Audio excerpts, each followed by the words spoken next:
Hello children. So today we will start the third part of our chapter states of matter.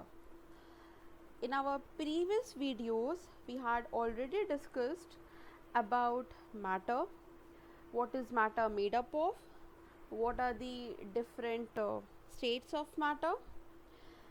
We had also discussed about solids in detail. In this part we will study about liquids and gases in detail. So let's begin. Liquids. Children, liquids have a definite volume. However, they do not have a definite shape like solids. They take the shape of the container into which it is poured.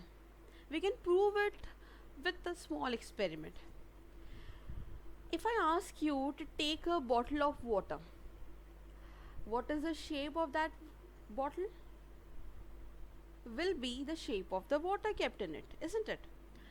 But if I ask you to pour the water into a glass, the water will take the shape of the glass, isn't it? Yes.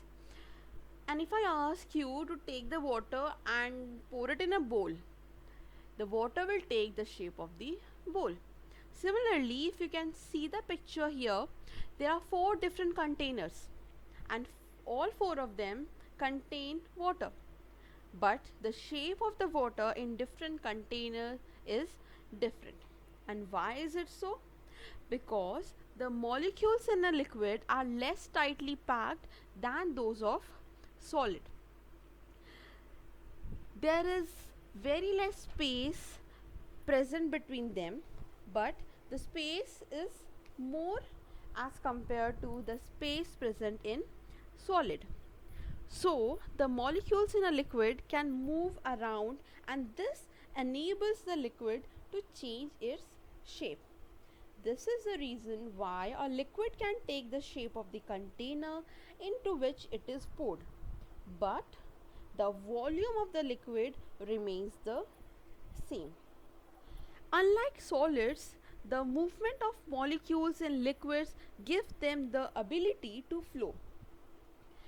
If we take some examples like water, oil, milk, yes, we can easily say that all of these can flow.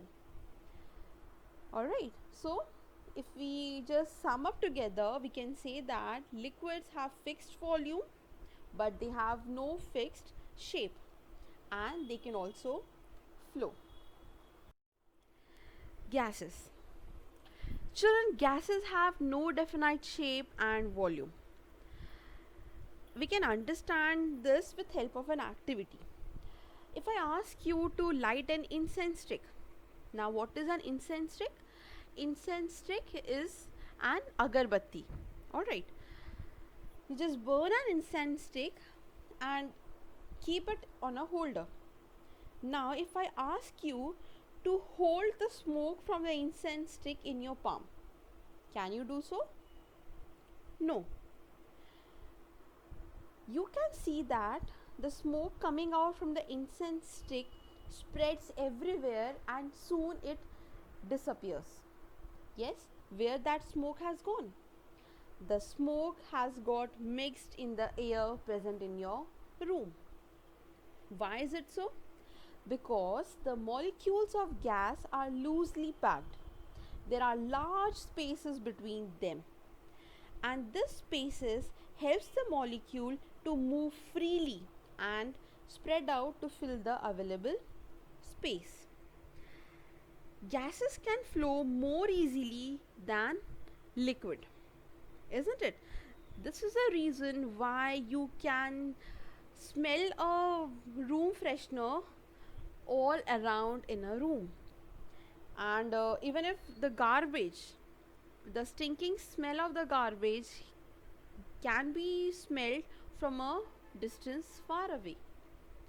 So if we sum up together, we can say that gases have no fixed shape, gases have no fixed volume, but gases can flow easily all around.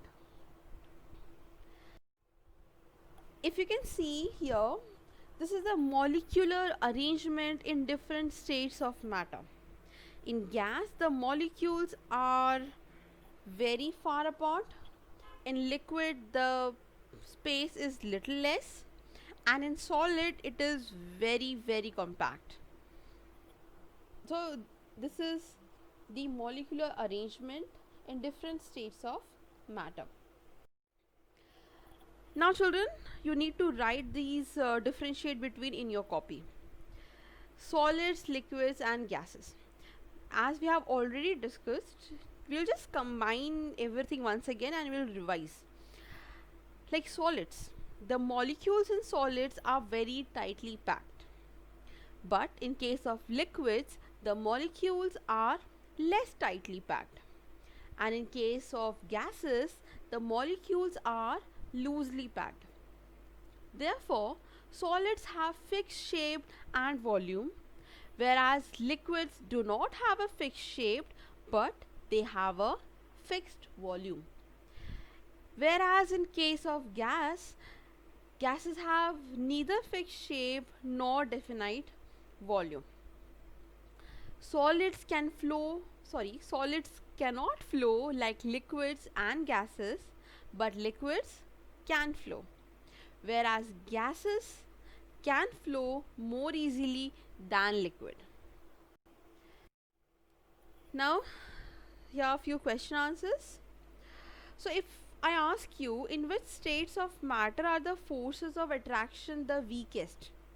You can easily answer that in gaseous states, the forces of attraction is the weakest.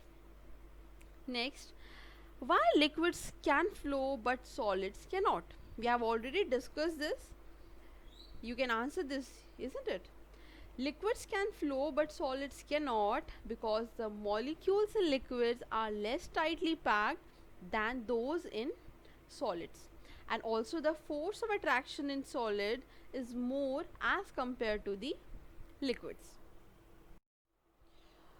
Children, these two question answers we had already discussed, that when we burn an incense stick in a room, how does the fragrance fill the entire room? The reason is same, that the smoke which is made up of gases, and we know that the molecules in a gas are loosely packed and they have lots of space between them. This enables the gas to move freely and spread everywhere in the room. Second is, a gas cannot be stored in open jar. Again the same reason, because the molecules of gas are loosely packed and hence it will escape easily. So here we complete the chapter. You just write down the question answers in your copy and learn. Thank you and have a good day.